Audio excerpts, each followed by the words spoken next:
Les sources du droit public international. Il n'y a pas des autorités suprêmes ou de gouvernement au niveau mondial, et le droit public international, pour fonctionner, a besoin de sources, c'est-à-dire des origines légitimes et reconnues à partir desquelles les règles juridiques internationales sont formulées. Ces sources ne sont pas créées par un seul législateur mondial. Elles reposent plutôt sur le consentement des États et l'évolution des pratiques internationales. Source principale.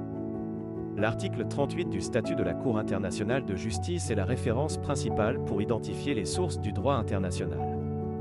En premier, nous avons les traités ou conventions internationaux, qui sont les accords écrits entre États ou organisations internationales, ayant une valeur juridique contraignante.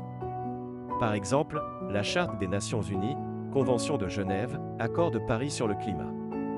À noter que les États sont liés seulement s'ils ont ratifié le traité.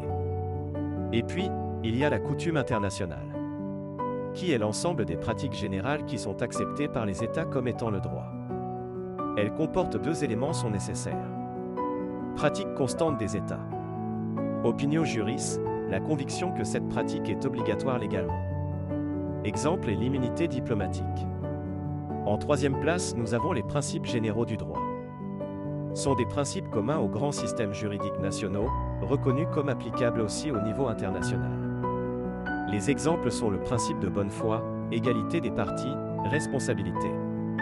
En deuxième lieu, nous avons sources subsidiaires ou complémentaires.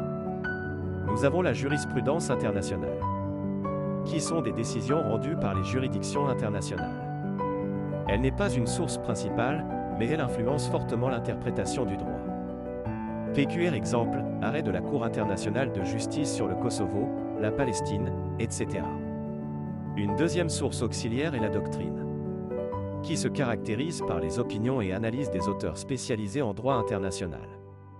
Elle joue un rôle pédagogique et explicatif, surtout pour interpréter les règles floues ou nouvelles. C'est tout pour aujourd'hui. Dites-nous ce que vous avez compris. Abonne-toi si tu veux comprendre le droit sans te prendre la tête. L'excellentia.